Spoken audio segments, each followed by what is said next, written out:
Well, thank you, Priya, for taking the time to talk to us here at Turning Point Academy about the importance of education. Yeah, thanks for having me. So, in your opinion, what is the purpose of education?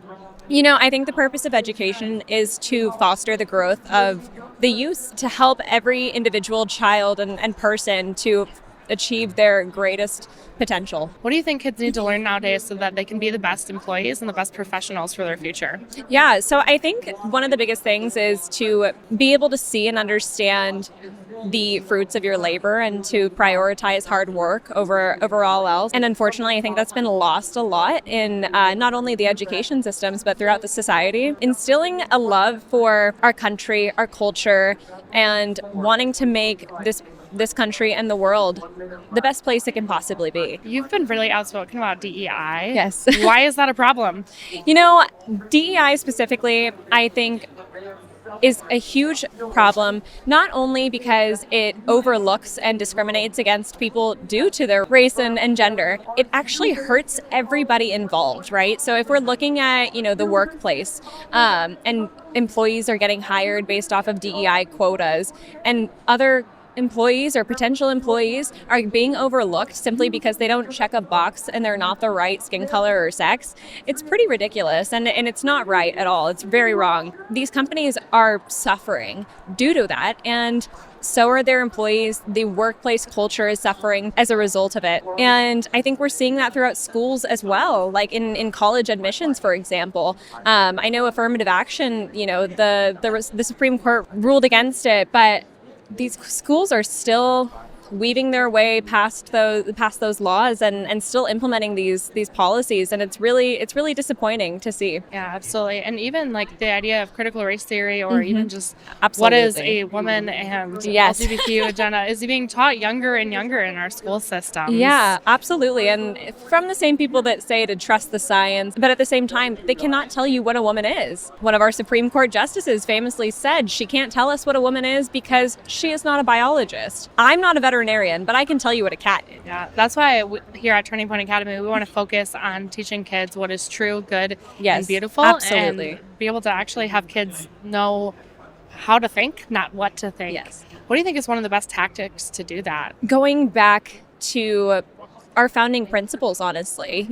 It's really wild to me that children these days aren't learning the Constitution of the United States, but instead are learning about critical race theory, right? It's really ridiculous, and the education system has really misconstrued the history of this country specifically, and it's caused not only a single generation, but multiple generations to not only not appreciate what we've built here and what America stands for and how great this country is, but a lot of them really hate it for reasons that they can't even explain, to be completely honest. Yeah, well, we definitely lack amount of truth in what is true or what is, my truth, your truth.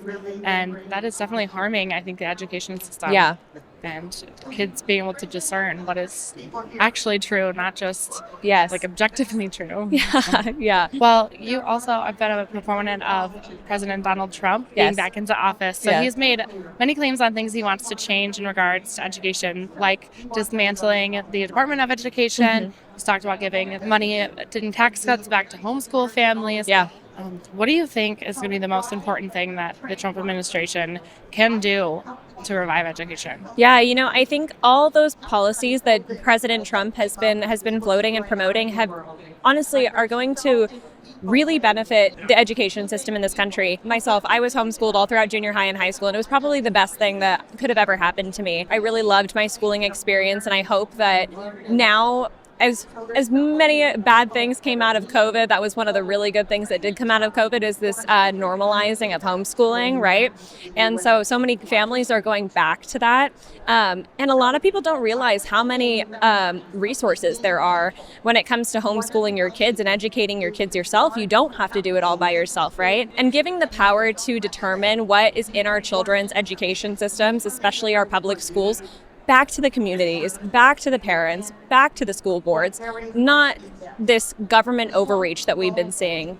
Yeah, absolutely. That's so important, Yeah. especially because we need to get back to our roots and make sure that parents are actively involved in the Exactly. education of their children. Yeah, instead of handing their children off to the government to raise, Yeah, we definitely lose the values that we have then. Yes, we do. We do. You're a Christian, so in your opinion, what should Christians do in regards to education? Christians need to fight a little bit more to implement those fundamental Judeo-Christian values that this country was founded and built upon back into the education system and really teaching children these principles because they've been so lost. I mean, the Bible should not be banned in schools whatsoever, especially when we see all these practically books of smut, basically, in children's schools. And we're having to fight tooth and nail to get these banned out of primary schools for children.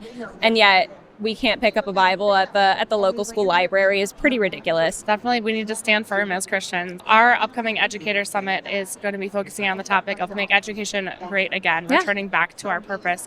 In your opinion, what is the number one way we can make education great again? Giving the power back to the community and parents and encouraging them to be actively involved in their child's, not only their lives, but their education specifically. I think if parents took far more initiative than they currently do, we would see such a fostering of children and their minds and how capable they really are because they're sponges, and unfortunately most of them just simply aren't given the opportunity or the resources to really foster that growth. And last question I have for you, why do you care so much about these issues as someone so young? I mean, you don't have kids yet. Why does it matter? It is my greatest dream and wish in life to be a mother one day, and the older I've gotten and the more that desire has grown, the more I feel passionate about a lot of these issues, especially the social issues pertaining to children. By the grace of God, hopefully one day I have plenty of my own, but in the meantime, I want to fight for America's kids.